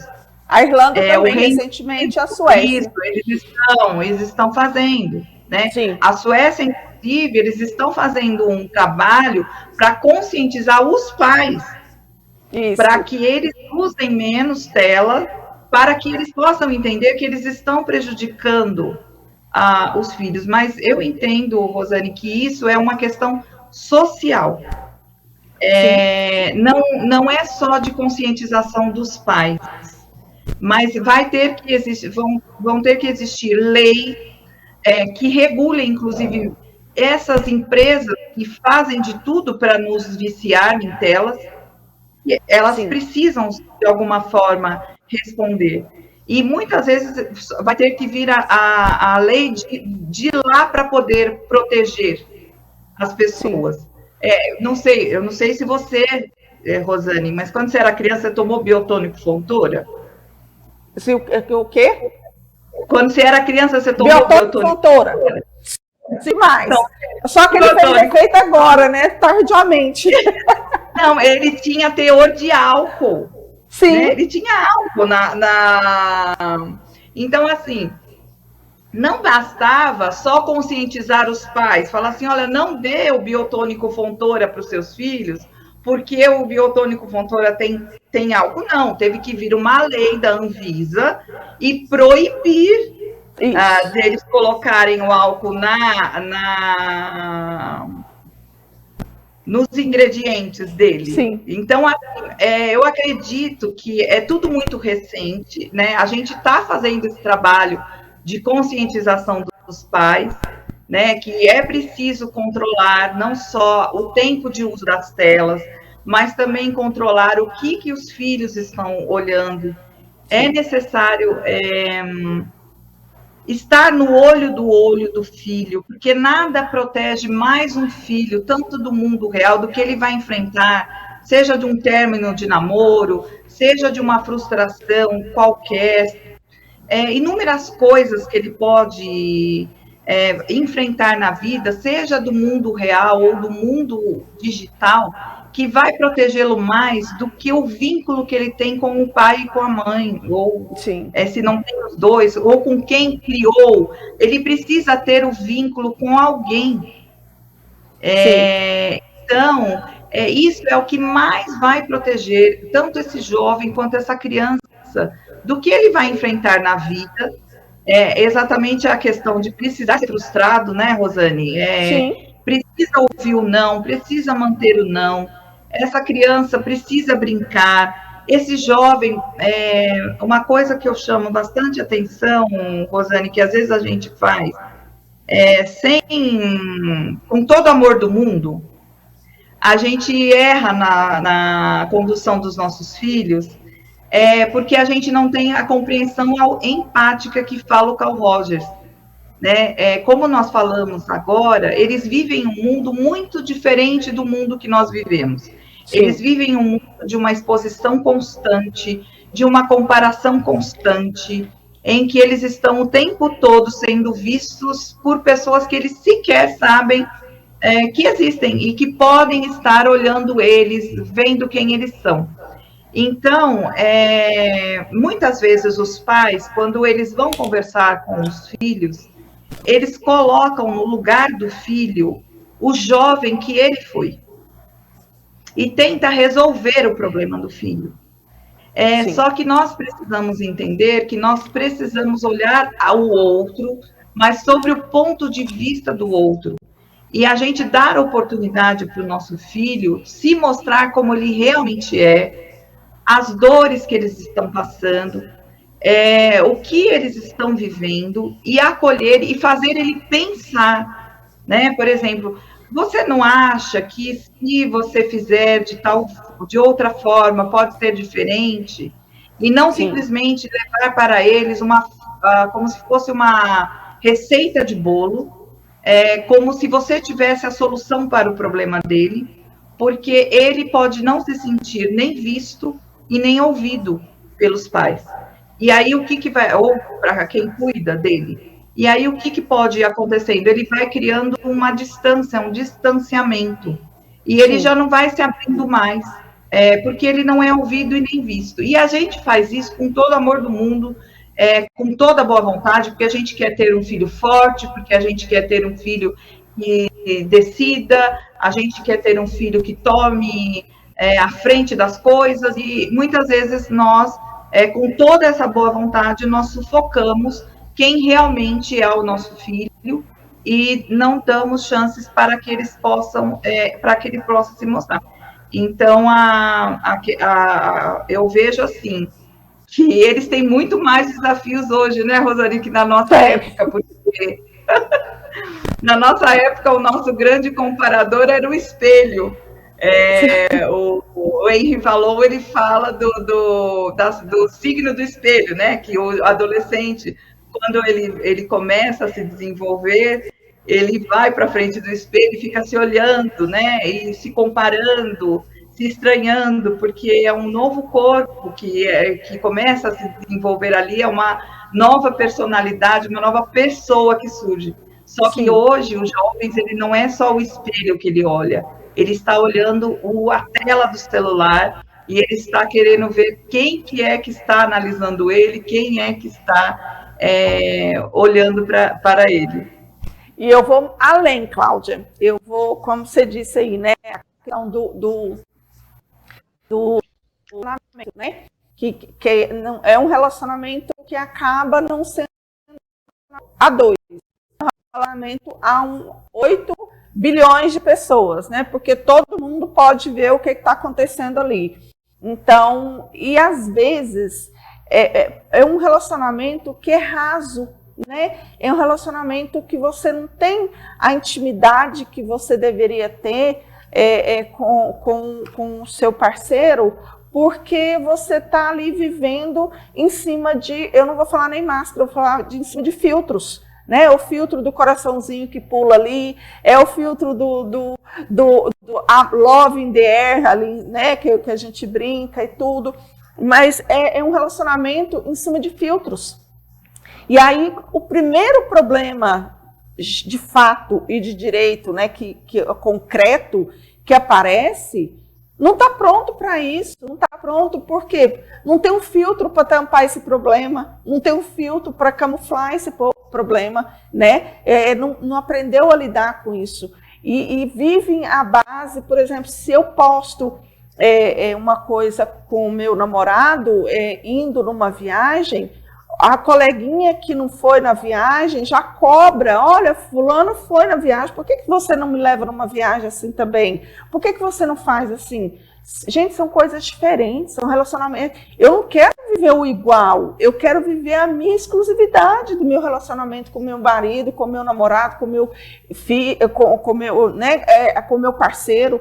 Eu quero essa exclusividade, é o meu relacionamento. E hoje está todo mundo querendo estar na mesma peneira, está no mesmo, ser igual, né? Viver as mesmas emoções, vamos dizer.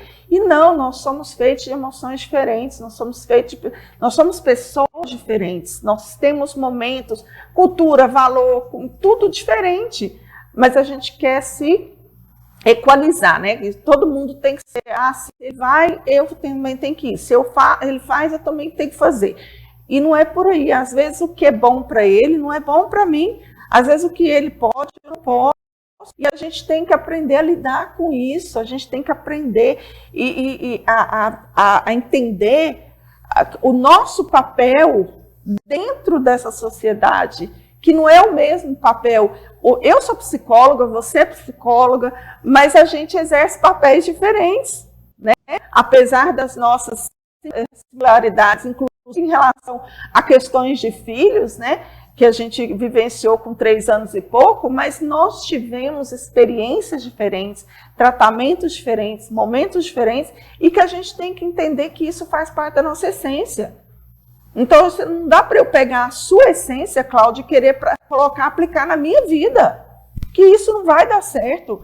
E assim é para os nossos filhos. Não é porque lá na minha época, meu pai fazia isso, que vai dar certo. Pode ser que dê certo, mas pode ser que não. E aí é uma coisa que você fala também sobre isso naquela entrevista sua que você fez para a Veja, que é justamente essa falta de vínculo, né? A gente não está criando vínculos mais, a gente está com dificuldade.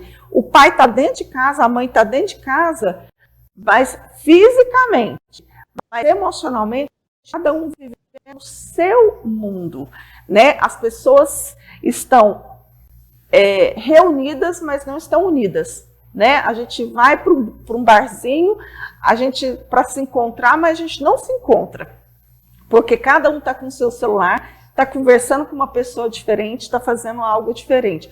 Então, é sobre isso que eu acho que a gente precisa começar a pensar. E eu falo isso, se todo curso superior, ou até mesmo curso de segundo grau, tiver 6 meses a 1 ano de psicologia, sabe, a disciplina psicologia aplicada à administração, mas assim, entendendo o contexto, talvez nós tivéssemos um mundo um pouquinho melhor, assim, sabe? Porque quando a gente tem esse entendimento de que o outro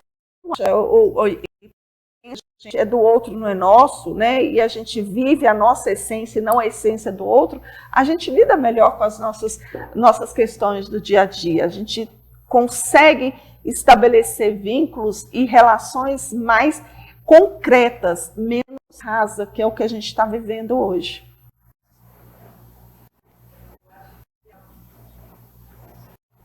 Nosso maior desafio hoje, né, é trazer os pais, porque assim, a gente fala de trazer as crianças para o mundo real, mas nós precisamos trazer os pais para o mundo real. Nós precisamos que, mais do que nunca, eles também entendam que, de alguma forma, eles estão viciados em tela também. E que aquele filho, ele precisa dele para que ele possa se desenvolver. E o preço que vai ser cobrado, porque eu fico pensando assim, sabe, Rosane? A gente está vendo a medicina avançar tanto, né? Nós recebemos agora notícias de remédios para a cura do câncer do pâncreas. Hoje a gente costuma ter o diagnóstico de câncer de mama. Eu tive diagnóstico de câncer de mama há 10 anos, e o médico, inclusive quando eu tive, ele falou assim para mim, olha, se fosse há 10 anos não conseguiria, porque o meu foi no grau 0, né? E por quê? Porque os exames estão avançando muito. E então nós estamos com previsão de nós vivermos muito tempo. Então, vai viver 90 anos, 100 anos, tá? Meu corpo vai viver, mas como que vai estar meu cérebro? Isso. Como que vai estar o cérebro de uma criança ou de um jovem que não aprendeu a se regular emocionalmente, que não aprendeu a conter impulsos e que tão jovem já começa a tomar remédio para dormir, remédio para focar, remédio para isso, remédio para aquilo? Como que nós vamos estar? Como que vai estar a saúde mental, a saúde do cérebro dessa geração que nós estamos vendo crescer com essa exposição exacerbada de telas. Nós vamos, o que nós temos que cuidar vamos ter um corpo que a ciência vai nos ajudar a curar cada vez mais números de doenças, né? Hoje nós temos tantos avanços no câncer, na área do coração, em tantas áreas nós temos o avanço enorme da ciência. Então, nós temos que também cuidar do desenvolvimento do nosso cérebro, resguardar ele para que ele possa ter saúde quando nós estivermos lá na idade avançada. Porque foi como eu falei, o Alzheimer, ele não nasce lá nos 90 anos, nos 80 anos, ele é uma construção. Por exemplo, se a gente não dorme direito, uma das coisas que são varridas, que são lavadas do cérebro, é a beta-amiloide, que são as placas que vão se formar e que vão causar o Alzheimer lá na frente. Então, se a gente cronicamente não dorme direito, a crise de ansiedade, por exemplo, o cérebro, ele não diferencia o que é real e o perigo que é real e o que não é real. Ele acha que aquilo é real. E quando o modo de sobrevivência do cérebro, ele ativa, porque, na verdade, a ansiedade nada mais é o nosso modo de sobrevivência sendo ativado para te colocar ou em luta ou em fuga por um perigo que ele acha que você está ali exposto. E esse perigo, muitas vezes, ele é imaginário de acordo com a nossa história de vida, né? Algo que a gente passou, por exemplo, na infância, algum trauma, alguma coisa, aí vem algo na nossa vida mais para frente, e o cérebro fala assim: Alice, você está na mesma situação, mas você não está. Mas ele dispara aquele modo de sobrevivência dele. Quando ele faz isso, ele para de mandar sangue para o córtex pré-frontal. Então, ele para de mandar. Então, é onde a gente para de conter impulsos e modular a emoção, a gente fica totalmente ali, sem saber o que fazer diante de uma crise de ansiedade. Então, e nós estamos vendo isso não só nas crianças, estamos vendo crianças com crise de ansiedade, jovens, inúmeros jovens com ansiedade, e estamos vendo também adultos. Quando isso acontece, o que vai acontecer com o nosso cérebro? Não só corta o fornecimento de sangue, como sobe o nosso cortisol.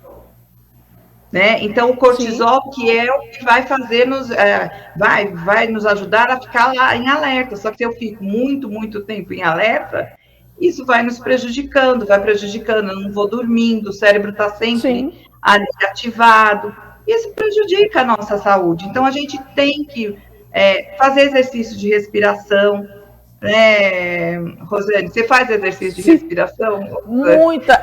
Isso é a minha receita aqui para os meus pacientes, eles saem com uma receita, né? O exercício de respiração, a caminhada e o chá e o desligar o celular a partir do momento em que o sol se põe, porque é a hora justamente que o cortisol está baixando para você poder dormir, para você descansar. E aí, se você está com a tela aqui, você está dizendo para o seu cortisol assim, produz, porque ainda está na hora de trabalhar. E aí, você engana seu cérebro e às vezes você dorme, não pelo sono, mas pela exaustão que o seu corpo chegou.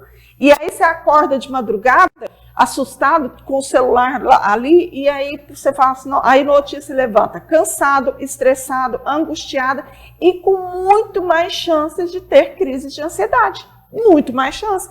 Por quê? Porque você não irrigou seu cérebro, você não deu a faxina no seu cérebro, você não descansou, o seu cortisol está altíssimo e você está ali, meu Deus, e agora, né? O que eu vou fazer? Então, assim, prática de atividade física, a primeira coisa, sempre os pacientes diárias, e eu cobro isso deles semanalmente nas consultas. Quanto que você Comece com 2 voltas no quarteirão. Ah, eu consegui caminhar 2 voltas. Tá, essa semana foi 2 voltas. Semana que vem você vai caminhar 3 voltas no quarteirão. Até você atingir 20 voltas no quarteirão. Porque aí você tá... E outra coisa, é caminhar sem conseguir falar. Então você começa a cantar. Se você está conseguindo cantar, você está caminhando errado. Porque você está ainda tem muito oxigênio. Você tem que caminhar naquele ritmo que você não consegue cantar ou falar. Porque isso não é caminhada para alívio. Aqui é uma caminhada, um passeio que você está dando na praça. Isso você faz com o seu namorado, com o seu marido, com sua mãe, com seu filho. Mas caminhada para você se restabelecer, para você alimentar o seu corpo, é uma caminhada forte. E se alimentar corretamente e tirar. Então, eu sou dessa linha mesmo. Meus pacientes todos sabem que a receita é essa.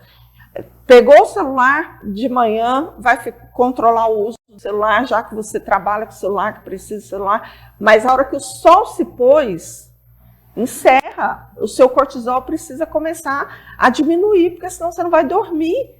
Então, e hoje o celular tem isso, gente, o celular tem lá essa possibilidade de entrar no modo noturno, no modo não perturbe, automaticamente. O meu, 8 horas da noite, eu não recebo ligação se não for de 5 contatos que eu selecionei lá. Eu não recebo notificação de WhatsApp, eu não recebo notificação de Instagram, de nada. 8 horas da noite ele entra, eles fazem até aquele barulhinho de dormir, que é para eu lembrar que eu preciso dormir. Acabou, e tá tudo certo. O mundo não vai acabar se eu não atender a ligação. Então, hoje, depois das 8 horas, quem eu recebo ligação são meus filhos, meu marido, minha mãe e 2 irmãs minhas. Tirando isso, ninguém mais consegue falar comigo. Por quê? Porque eu não acho que eu seja tão importante, tão necessária desse tanto que eu não possa esperar no outro dia pela manhã. Né? Então, é dessa forma. E eu fico assim, às vezes, eu falo isso, o povo fala, credo, você é muito radical. Não, gente, é a minha saúde física e mental que está em jogo. E se eu não cuidar dela, ninguém vai cuidar. Eu preciso cuidar. Então, essa consciência, a gente precisa ter, Cláudia, a gente precisa passar. E meus filhos, né, o Diocleciano mesmo, eu falo que eu tenho um idoso de 24 anos, de 25 anos em casa, né? Porque ele dorme muito cedo e ele acorda muito cedo. Ele dorme com as galinhas e levanta com as galinhas, né? Então, ele tem essa prática, ele tem esse hábito, ele segue uma dieta muito, muito ferrenha ali, né? Ele come as coisas certas, vitamina, pratica atividade física, lê demais, é muito estudioso. Inclusive, filho, parabéns, acabou de passar por mestrado, coisa mais linda de mamãe. Ela passou por mestrado aí com 100% de bolsa, graças a Deus. Acabou de formar e já entrou por mestrado. Então, é orgulho de mamãe. E a minha filha também, obviamente, né, que é o meu orgulho, que está aí terminando a 3ª residência médica dela. Então, isso dá, sabe, isso faz com que a gente entenda que a gente seguiu o caminho correto, né? A gente fez o caminho certo e eu continuo com essa coisa, né? É minha saúde mental, é a saúde mental dos meus filhos, é a saúde mental do meu marido que eu quero preservar. Então, se você quiser realmente falar comigo, tanto que meu celular é assim, se for urgente, você liga, né? Porque eu não vou ficar respondendo o WhatsApp toda hora também, não vou, eu me recuso. Final de semana eu não pego no celular, eu vou ver minhas séries, eu vou ler um livro, eu vou fazer... Isso é saúde mental. Né? Vamos viver muito tempo, né, Rosane? Sim. Então vamos ter saúde corporal, né? Porque a gente não sabe, por exemplo, daqui 10 anos, como vai estar a medicina, mas assim, o que adianta a medicina avançar tanto se nós não vamos ter saúde mental? Né? Se vamos estar com pessoas tão adoecidas na parte emocional, na parte cognitiva, se nós não cuidarmos. Por exemplo, quando a gente faz o exercício físico, é produzido no nosso cérebro o BDNF, que é como se fosse um adubo no cérebro, que nos ajuda na nossa sinapses, para que a gente faça a plasticidade cerebral. Então, assim, o cérebro, ele precisa de esforço, que a tela não dá. Para que eu possa ter a plasticidade cerebral, que isso a gente tem a vida inteira, né? O córtex pré-frontal vai amadurecendo até os 24, 25 anos, tá? Ele amadureceu. Eu aprendi a modular minhas emoções, a conter meus impulsos, mas a plasticidade cerebral, ela pode acontecer a vida inteira. Ela é mais intensa na infância? Com certeza. Na infância é muito mais intensa, tudo que nós tivermos que fazer na infância é muito mais rápido do que quando nós vamos, a gente vê um aprendizado de um idioma, né, Rosane? Sim. Se uma criança aprende, quanto mais cedo, nem sotaque ela tem, né, dependendo da idade que ela aprende um outro idioma. E quanto mais tarde, vai ficando mais difícil para o cérebro, não que ele não seja capaz de aprender, vai ficando mais difícil porque ele tem já caminhos muito mais sólidos construídos da língua mãe, por exemplo, para aprender um outro idioma. Mas isso não quer dizer que nós não somos capazes. Sim. Vai se tornando mais difícil, mas sim, não... a plasticidade do cérebro é a vida inteira, mas ele precisa ser estimulado, ele precisa ser desafiado.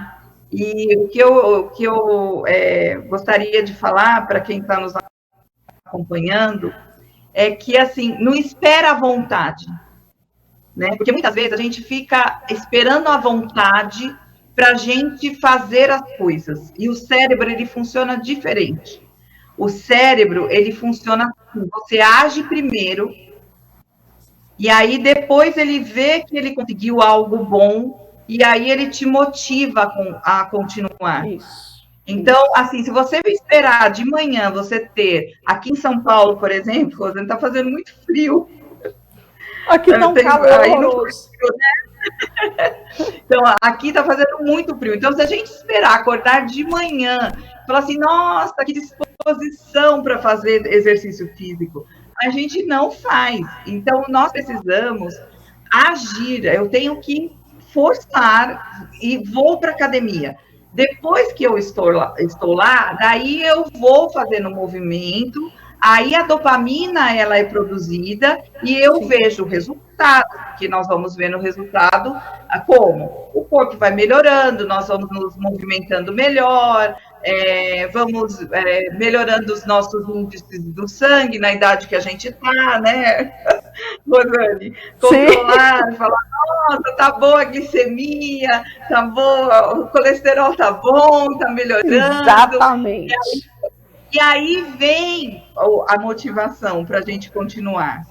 Com a criança e com o jovem é a mesma coisa. Às vezes você fala assim, mas ele quer ficar o tempo todo na tela. Não espere ele ter vontade de querer brincar.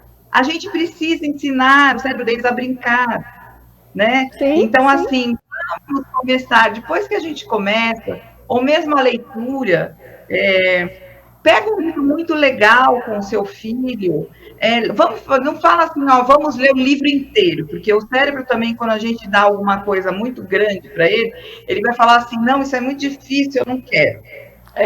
Mas vamos ler uma página hoje?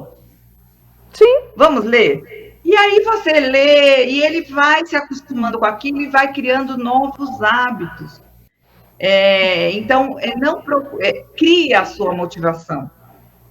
Através da ação. Você age primeiro, aí o cérebro vê a vantagem de você ter agido, e aí ele te motiva a repetir aquele mesmo movimento, e aí você cria como se fosse um círculo virtuoso, que você vai mudando a sua forma de ser. Isso. O cérebro vai gostando do que ele está conhecendo, né? Ele vai dizendo, opa, isso é bom, hein? Fazer atividade física é ruim, mas não é desse tanto, não. É bom também, né? E vai se habituando. Cláudia, foi o primeiro programa que eu fiz, que eu não chamei intervalo comercial. A gente fez 2 horas de programa sem intervalo comercial. Eu amei essa experiência. Mesmo quando eu trago convidados de fora, como eu trouxe convidados de Goiânia, já trouxe outros convidados, eu sempre chamo o intervalo comercial, né? Porque às vezes os convidados eles ficam um pouco inibidos, aí ou intervalo comercial para ele beber a aguinha, para ele respirar, né? Para voltar à fala. E com você fluiu de uma maneira tão deliciosa que, assim, eu só vou ter que encerrar o programa porque eu estou acabando de ver a hora aqui na minha tela. Mas porque se eu não estivesse vendo a hora, a gente ia ficar aqui o resto do dia batendo papo. Então, assim, eu amei estar com você, assim, com todas as minhas forças mesmo. Um prazer te conhecer por aqui, mas eu quero muito te conhecer pessoalmente. Espero vocês aqui logo, tanto você quanto seu esposo. A Angélica está chegando aí, daqui uns dias já está chegando. Conta um trem para vocês aqui, meus telespectadores, agora que eu vou dizer para vocês aqui. A Cláudia, ela é sogra do meu filho e eu sou sogra da filha dela, entendeu? Nossos filhos estão namorando e a gente tá... Filho, mamãe contou em rede nacional. Olha, bebê de mãe. Mas eu estou tão encantada assim, com o carinho e com a conexão desses dois, né? E eu já estou assim, louca de vontade de conhecê-la pessoalmente. E eu quero dizer que para mim foi uma honra muito grande estar com você, Cláudia, aqui hoje. Por você ter se disponibilizado, eu sei que sua vida também não é fácil, um monte de palestra, de encontro, de eventos, né, e tudo, atendimento, mas você se disponibilizou e eu quero de verdade agradecer e quero te ver outras vezes, quero contar com sua participação aqui outras vezes, a gente gravar aí de repente um podcast para a gente conversar, falar sobre isso, sobre esse assunto e outros assuntos, né? Mas dizer que foi realmente uma honra e eu vou deixar você se despedir dos telespectadores, deixar uma mensagem para os nossos telespectadores e eu volto só para despedir também, mandar um beijo para todos eles. Alegria estar aqui com você, né? A gente tinha se falado pelo WhatsApp e agora conversamos. Realmente foi um bate-papo, né? Para mim foi uma alegria, realmente eu não vi o tempo passar. Tá vendo? Nós ficamos aqui. Quem sabe logo nos conheceremos pessoalmente, né? Para nos abraçar. E queria agradecer, dar parabéns para você pelo programa que você tem. Eu tenho acompanhado você nas mídias sociais, você tem um trabalho muito ativo aí, né, na região, sim. De ajuda a toda a comunidade, né, além do seu trabalho como psicóloga. Então, eu queria te parabenizar pelo trabalho que você faz e agradecer demais a oportunidade de estar aqui. Eu acho muito relevante a gente estar falando sobre esse tema, que é um tema recente, é um tema em que a ciência vem descobrindo agora os impactos das telas na nossa vida. Então, não é algo que vai se resolver da noite para o dia, mas eu falo que existe uma pessoa que ele chama Haroldo Dutra Dias, ele tem uma frase que ele me chama muita atenção, que ele inclusive está fazendo pós-doutorado em neurociências lá em Harvard, que ele fala o seguinte, que muitas vezes a gente está preocupado em nos comparar com as pessoas, em nos ser melhores do que alguém. Então, não só nós, mas nossos filhos também precisam entender que nós somos seres únicos, que nós não precisamos ficar o tempo todo nos comparando, nós somos seres únicos, e o que nós precisamos, tanto para nós, como para os nossos filhos, é saber o que é que nós temos em nós, sem ficar nos comparando com ninguém. E, acima de tudo, nos conectarmos com o mundo real, nos conectarmos com as outras pessoas e nos conectarmos com nós mesmos, porque nós estamos muitas vezes perdendo o endereço de nós mesmos. Esses seres maravilhosos e únicos que têm muito para contribuir para o mundo. Obrigada, Rosane, obrigada demais pela oportunidade que você me deu. Eu que agradeço demais, mais uma vez, assim, são palavras, essa frase final sua, acho que fecha tudo, né? Nós precisamos conectar com nós mesmos, conectar com outras pessoas, conectar com, com a nossa família, com os nossos filhos, porque essa é a principal conexão que a gente precisa fazer no dia a dia. Eu amei estar com você, de verdade, assim, foi uma honra. E eu amei estar com vocês, gente. Aqui, o pessoal do TikTok está aqui o tempo todo comigo. Foi uma honra também estar com vocês aqui participando. E semana que vem a gente volta com mais um programa Ser Pleno com Rosane Fonseca, com outro entrevistado sobre outro assunto, e eu espero você aqui. Vem ser pleno você também?